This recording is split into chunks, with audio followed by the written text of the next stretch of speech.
Spring practice is just about to start, and one of the most intriguing battles will be on the offensive line. One of those guys that is competing for a starting spot is Wilkin Formby. He was also the subject of the second Fox Nation show, Tide That Binds, that documentary on Alabama football after he had a rough game against South Florida. So we're going to talk about that. We're going to talk about the NFL Combine. Guys, we're glad that you're here today, by the way. Thank you for being part of Cover Crimson and covercrimson.com, brought to you by mybookie.ag. All right, let's get this party started.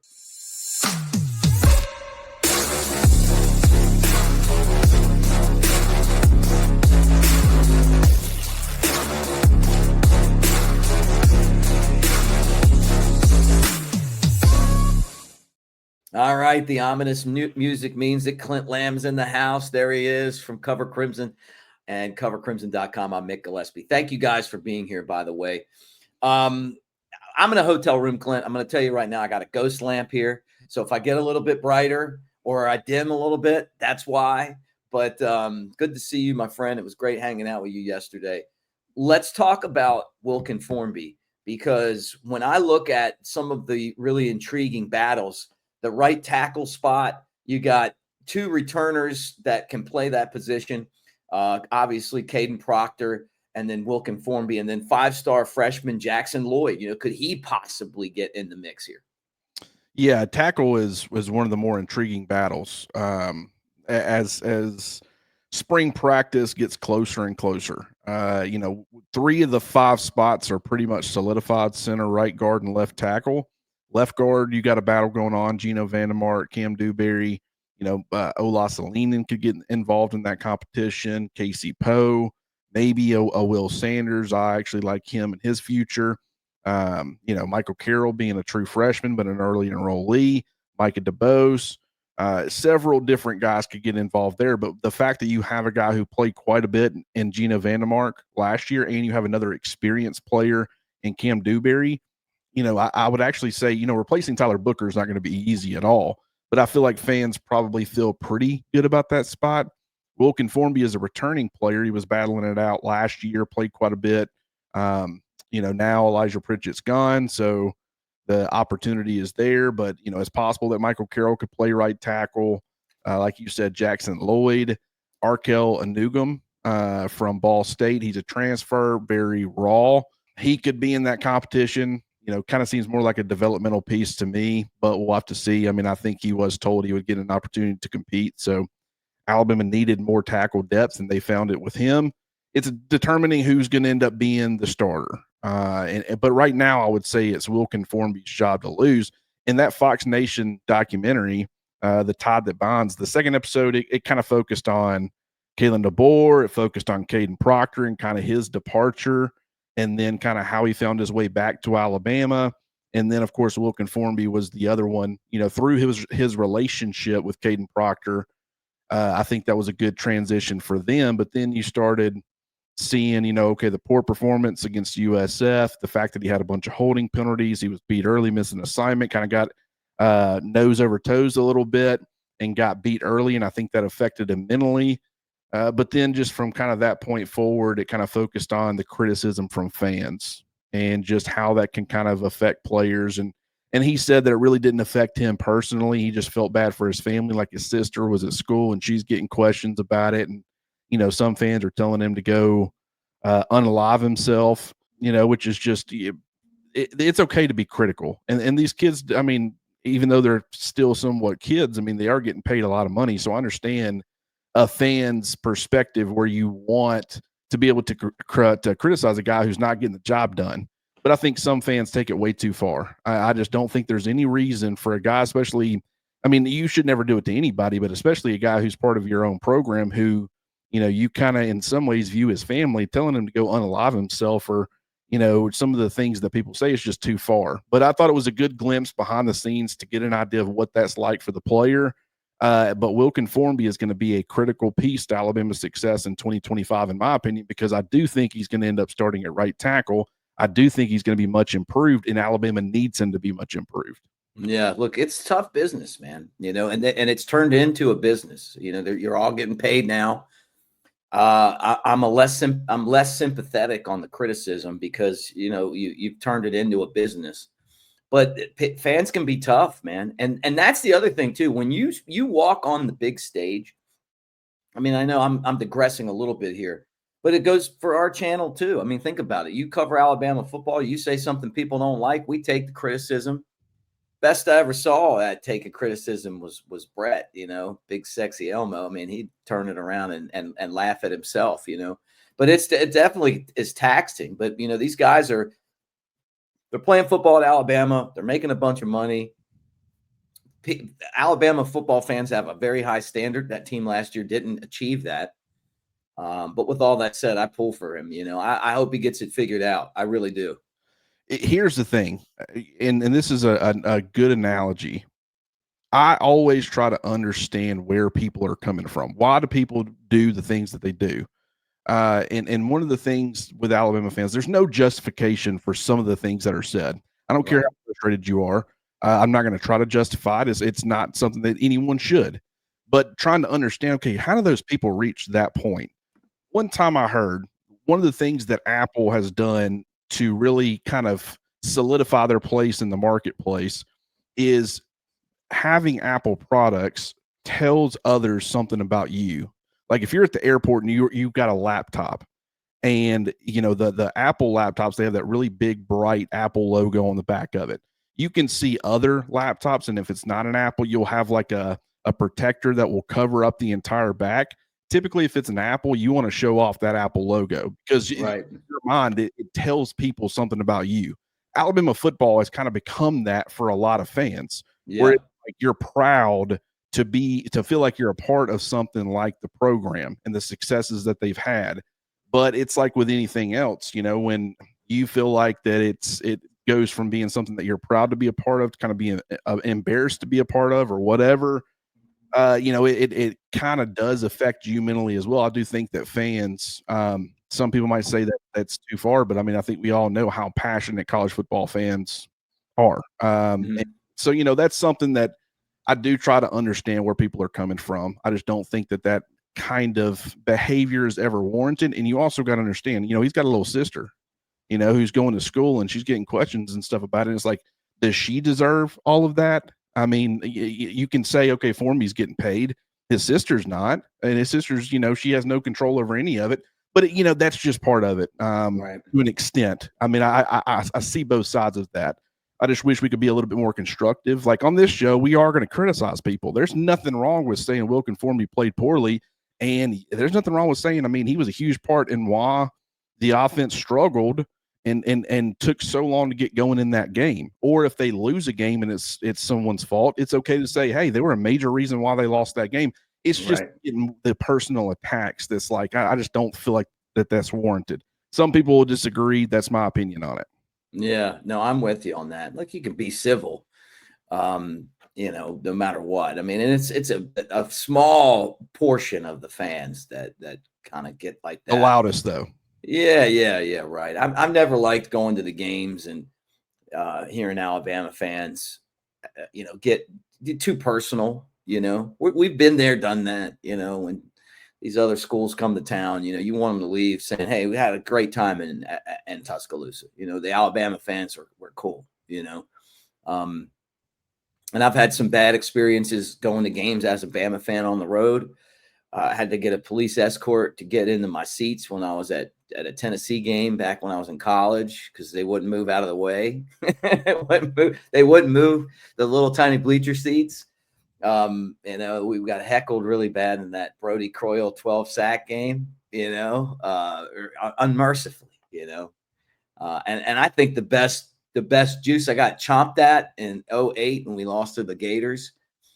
And the best time was like when we walked out in 2009 and beat Florida and everybody was like, yeah, what's we're supposed to do here at Alabama. Yeah. It's by the way, one of my favorite all-time games too.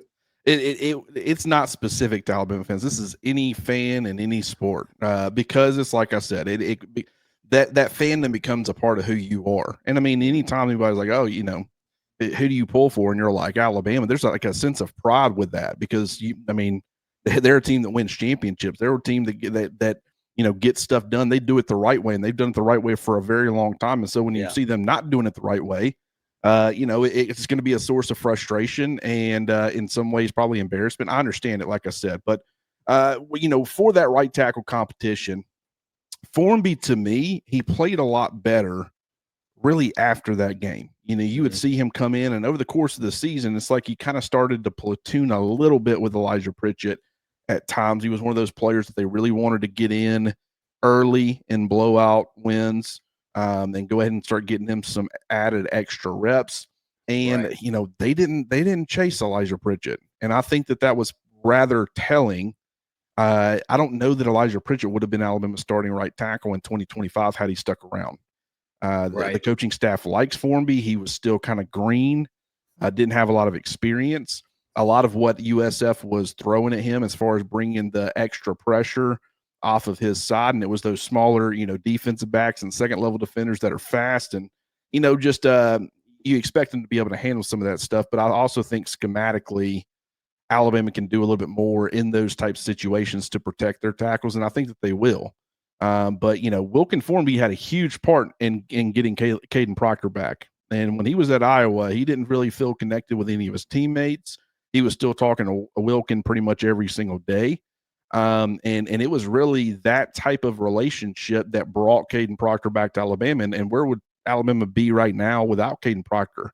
It is possible they could have went to the transfer portal and signed somebody that would have been an adequate player on the blonde side, because you would have had an opening. But I think Kadyn Proctor is better than anything you would have been able to get. And I think he's going to be a massive part of Alabama's plans in 2025. So Formby, that relationship, it's kind of cool. I hope they both start. They can be the bookend tackles, be best friends. Kadyn has even said in the documentary that his family, Wilkins' family, took him in and welcomed them into their home because they live in Tuscaloosa. Yeah. And it's kind of it's a pretty cool story. So I'd like to see them have success. But right tackle, if they get that solidified, because we got questions about tight end and tight end depth, but I would say if you feel pretty good about the running back options, you feel pretty good about the quarterback options. We don't know what the pecking order is going to be at those two spots. What exactly it's going to look like, but you feel really good about the receivers. The offensive line is the big one where I think just automatically in the way things will operate, and it will be more of Kalen DeBoer's scheme that you'll see, the offensive line get protected a little bit more through scheme. But I also think that unit's going to take a big step forward as far as the production from each individual player. Yeah. Well, you got Brailsford, right, as your most experienced guy, and then Jaden Roberts. How do you see the rest of it coming together? I mean, I'm sure Kadyn Proctor's got to be a guy, and then you're saying Wilkin Formby. Am I lining this up right? Rock Montgomery. I mean, is he somebody that you see as a starter? How would you lay out the offensive line? Just give me your what you would envision the starters to be right now, and then maybe even a backup in this. Kind of the first backup. Yeah, Rock Montgomery's one. I think he's only spent just a handful of his career snaps at left guard. Mostly been a center and a right guard. And I that's where I foresee him, being kind of the number 3 center. The number 2 center more than likely is going to continue to be Gino Vandermark. Even if he starts at left guard, if something happens to Parker Brailsford, you probably slide in Cam Dewberry at left guard and you slide, Gino Vandermark over to center. But I think Rock Montgomery having that guard center versatility, he will continue to act probably as the number 3 center. Granted, it depends on the development of Joe Ionata, who I'm a fan of, but that's kind of what I foresee for him. He could end up being a guy who is a competitor at left guard. Right now, I'm more so, and this, like I said, there are so many options. Like Michael Carroll, have no idea. Think he could actually start off at tackle. But, it is possible left guard, and I think he could be, pretty close to an instant contributor if he proves ready. But, I also like Alinen. I like Poe. I named all those names earlier. It's like I really like a lot of the bodies in that room, but I think more so right now it's Gino Vandermark versus Cam Dewberry. And, they're similar size. Vandermark's 6'5", 333. Dewberry 6'4", 330. Not exactly the same build, but height, weight listed, very similar, but they're two different styles of player. Like Cam Dewberry feels more run first. Vandermark feels more, he was a lot more effective last year in pass protection than he was as far as the run blocking now. We'll have to see how that continues. But if Alabama's offense starts trending more towards being pass heavy or a little bit pass heavier, I think that probably gives Gino Vandermark a little bit of a leg up. But I think it's going to be, Kadyn Proctor at left tackle, Parker Brailsford at center, Jaden Roberts at right guard, and then it's going to be a battle between Gino Vandermark and Cam Dewberry at left guard, and it's going to be probably more than likely Wilkin Formby at right tackle unless he's just not developing. Then they might have to turn to, a Newgum or maybe potentially Jackson Lloyd or maybe potentially Michael Carroll. Okay, yeah. And you wonder with these guys, the Lloyds and the Carrolls, like you come in 5 stars, but I mean, you're really ready to get in there and contribute right away. And I say this, the one thing you love about Coach DeBoer, if you're one of those guys, if you practice the right way, you do things the right way, he'll find opportunities for you to get on the field.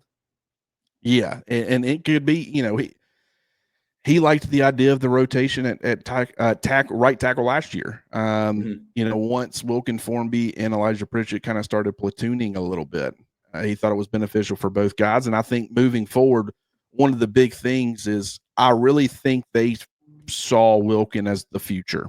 It's why they didn't pursue a much bigger named tackle in the transfer portal. Now, granted, if it gets into spring and Formby is struggling or whatever, you might see that change post-spring. But I think based off of how they pursued things, they didn't really care to pursue or try to talk Elijah Pritchett out of the portal.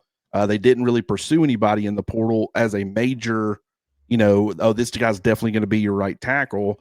And I mean, it's like some of these guys like Jackson, it is possible Michael Carroll ends up on the interior, which is, I think, where he fits in the best long-term.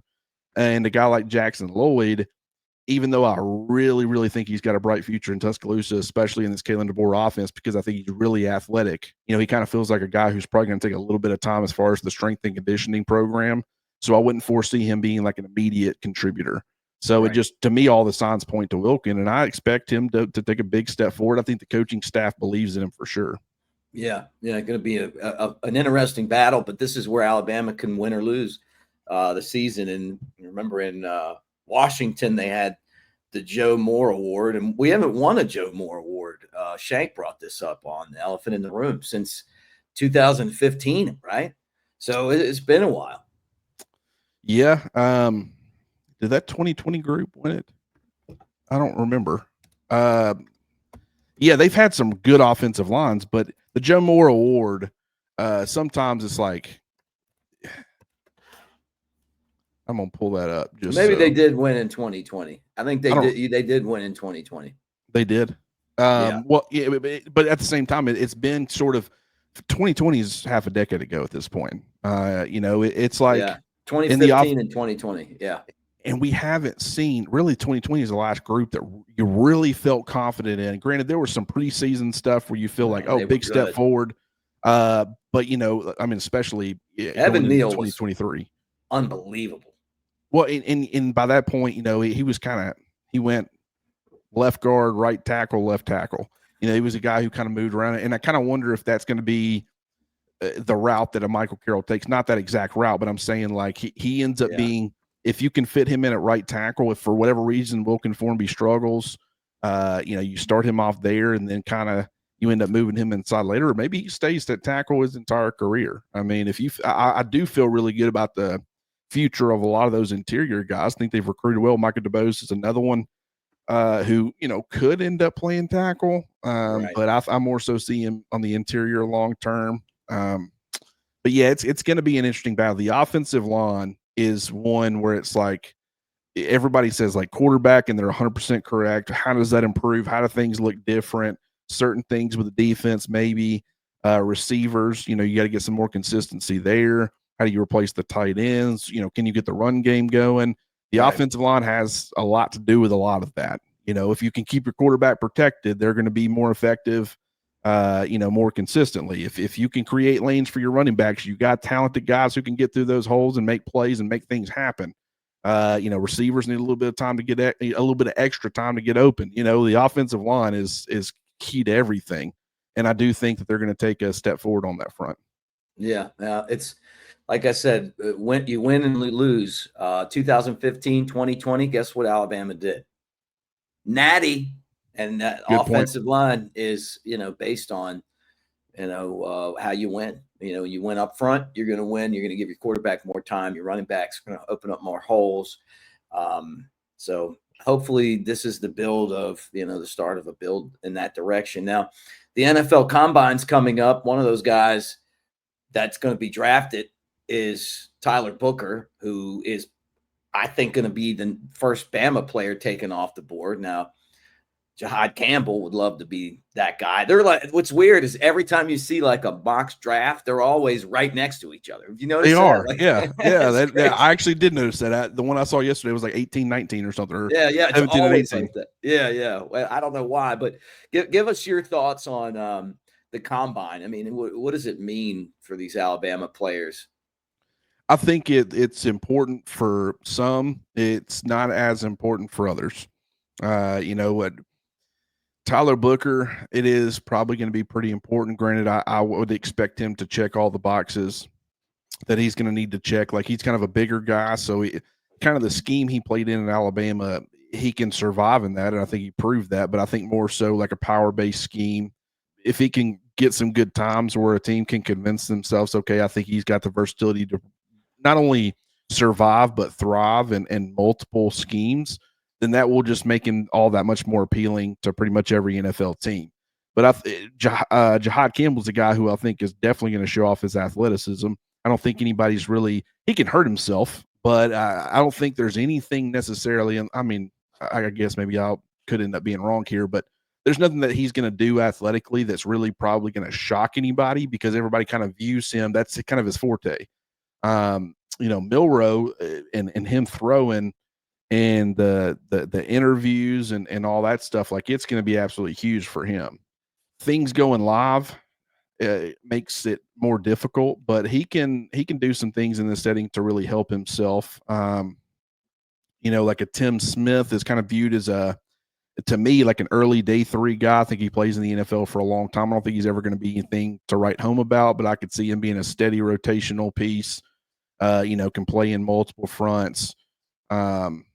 You talk about Q Robinson, who's kind of viewed as a tweener. Like, do you move him off ball and let him play that? He probably should have done that a little bit more at Alabama to get more comfortable with it. I don't think really he's going to be like an every down edge. He'll probably be like a special teamer early in his career, maybe a situational pass rusher. And then what does he develop into? CJ Dupree and Robbie Utes. The more I've watched him, and the more people that I've talked to, I think Robbie Utes is actually the preferred option between those two. And it's not surprising. Like, he's got good movement for a guy who's 6'4", 270, shorter arms, which is why you kind of saw him struggle a little bit as far as the inline blocking at Alabama. But being a move guy, a fullback, kind of a Swiss Army knife type of player, not going to be like a huge part of your passing game, but I think he can kind of lull defenses to sleep and catch some pretty critical passes at times. It's mostly going to be that move blocking, seeing the run lanes, understanding where he fits into that as far as leverage and technique, does all that stuff extremely well, and he's going to create opportunities for your run game. So I could see him being drafted a little bit higher. He's going to be limited athletically, though. And if he doesn't he needs to be at least serviceable enough in that area. Like, if he runs a 5'1" 40 or a 5'2" 40 or something like that, that could really hurt his stock. So it'll be important for him. But it's going to be an interesting couple of days, because there are a lot of guys. It's like that, like a Jalen Milroe is a perfect example. You see the ceiling, what he could potentially be. Does he ever reach that? I don't know, but this type of setting can really help him.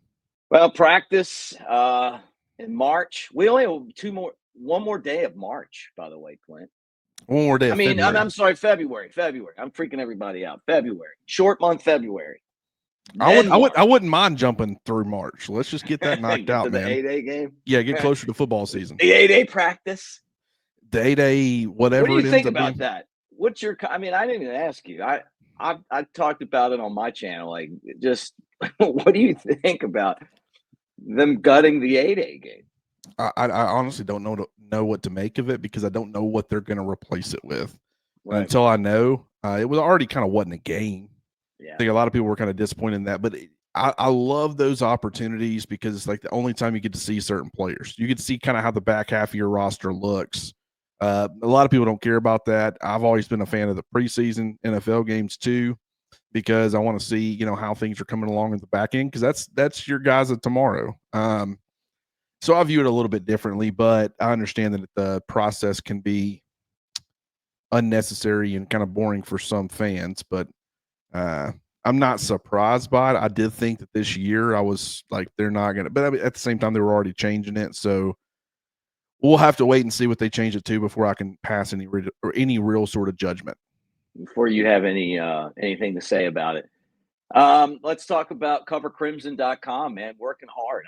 I'm loving what you're doing over there with your ranking of all the players. And then the other thing too is it's when you go into spring practice, you've got basically a chart of experience, and that really kind of helps give you an idea of who's back, who's gone, you know, each position. Love looking at it. Even how many snaps a guy played. Yeah, I thought that was important to do. And I'll have the defensive version of that up this weekend. Right now, it's just the offense. But what it does is it tells you all the snaps that guys have played, both, you know, in 2024 and for their careers. And that way you get an idea, okay, at this position, you know, maybe at guard, they ended up losing Tyler Booker, who played this many snaps, but they added Cam Dewberry, who had played this many, and this on top of what Geno Vandermark has played. It's like you still got some experience there alongside Jaden Roberts, you know, at other positions. It's a great full picture kind of thing. That's what I'm trying to give people. Like, I want people going into spring knowing the roster like the back of their hand. They know what to look out for. They know kind of where guys are trending. I'm not going to be 100% right on these guys, but you know, the roster rankings for me, it was a good chance to literally touch on every single player and kind of tell people what I think about them, what their role was last year, what it could look like this year. I have projected roles at the bottom of every player, or at least all 59 of their returning guys or the transfers. And in the post-spring rankings, I will be including the freshmen and the JUCO guys once we get an idea of where those guys stand. But it's just, like I said, it's a chance for fans to get an idea of each individual player and what kind of how things are trending for them going into the spring. And then you'll be able to compare that to kind of how things are trending for them after the spring too. So a lot going on at Cover Crimson, a lot of great conversations going on. The NFL Combine's happening, you know, as far as the on-field workout starting today.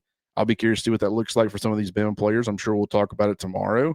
But between the combine, between spring practice getting underway, between basketball and, you know, 3 top, 5, 6, 7 opponents coming up for Alabama to close out the regular season.